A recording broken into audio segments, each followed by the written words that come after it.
सा योग शिक्षा पे आप उपदेश देंगे। उसके पश्चात थोड़ा सी और कथा होगी और कथा के बाद में एक रुद्र यज्ञ होगा। उसके बाद पोथी पूजन का आयोजन होगा। गुरु दीक्षा का मंत्र जिसको लेना हो सुनाया जाएगा। गुरु दीक्षा लीजिए और उसके पश्चात जैसा कि निर्णय होगा वैसा हम कुछ जो है रुद्राक्ष वितरण होगा। पर वो समिति के ऊपर निर्भर है कि किसको दिया जाए, क्योंकि इतनी ज़्यादा संख्या में रुद्राक्ष नहीं है। समिति के निर्णय के अनुसार और दूसरा हमें भी मालूम है कि कौन प्रतिदिन आ रहा है, उसको अवश्य रुद्राक्ष मिलेगा। भगवान उनको भी रुद्राक्ष की प्राप्ति मिलेगी। आप बड़े ध्यान से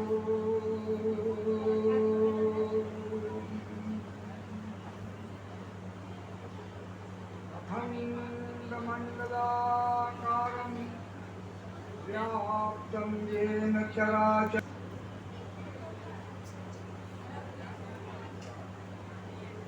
रावत भाटा नगर के आदर्श भाइयों, माताओं, बहनों,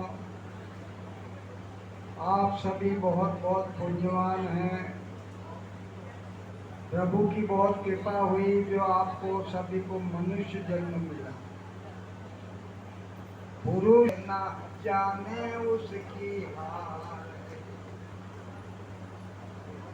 ये शरीर, मनुष्य का शरीर हर बार परमात्मा नहीं देते। अनेकों जन्म ऐसा कहा गया है। मालिक का घर दूर है, खाला का घर नहीं। खाला कहते हैं मासी जी को। मासी जी का घर तो पास होता है, झट दौड़ के चले जाओ। मालिक यानी भगवान, भगवान का घर बहुत दूर है, अर्थात उन्हें प्राप्त करना बहुत मुश्किल है।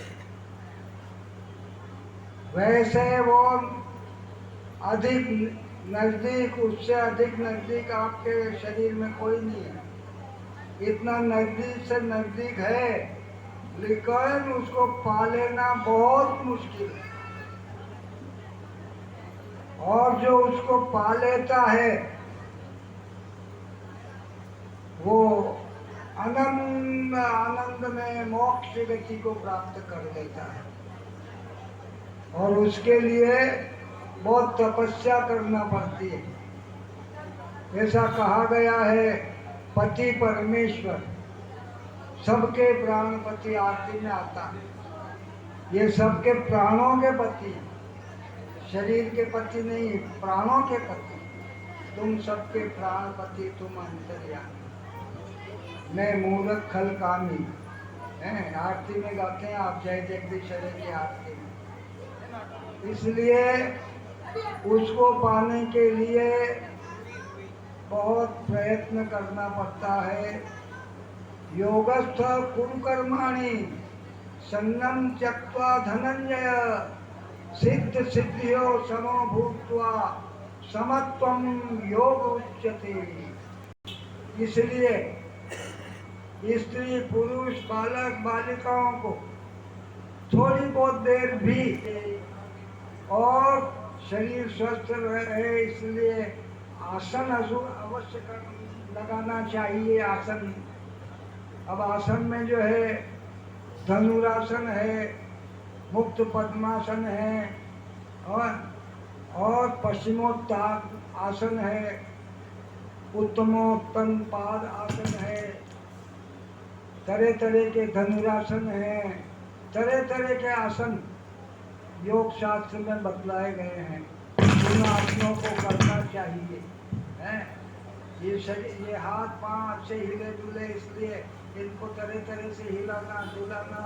ये यहाँ से इस तरह से हिलाना, प्रातः काल उठ के ये ऐसे पाँव को हिलाना डुलाना, अच्छी तरह उत्तान पाद आसन। आप बिस्तर पर सोए अपने पाँव करता है, और जब देखो जब मुरली बजाता रहता है, जब देखो जब कदम पे बैठ के कभी जमुना के किनारे खड़े रह करके मुरली बजाता, इसको हमारे से तो बात ही नहीं करता। तो क्या अच्छा ठीक है, मैं इसकी मुरली चुरा लूँ। और तुम अच्छी तरह से इससे बात करना। तो राधिका जी ने मुरली चुराई। अब कन्हैया जी को सबर मंगा कर मैंने मुरली यहाँ रखी थी, देखे तो मुरली मिली। तो राधा रानी दे दो न मुरली हमारी, हो राधा रानी दे दो न मुरली हमारी। उन्हें पता था कि ये हरकत राधा के अलावा कोई नहीं कर सकता, किसी की हिम्मत नहीं जो कृष्ण की मुरली को छू ले। तो राधा रानी से निवेदन कर रहे हैं, या मुरली में मेरो प्राण बसत है। कन्हैया जी क्या कह रहे हैं, इस मुरली में मेरा प्राण बसता है।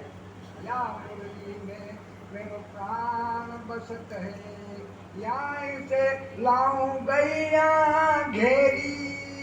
राधा जी दे दो ना मुरली हमारी। बार बार राधा जी से इस प्रकार से भगवान ने जब कहा, राधा जी को भी बड़ी प्रेम उमड़ पड़ा और एकदम जब लेकर के दौड़ के आई जगह के पास में राधा जी भी खड़ी हो गई।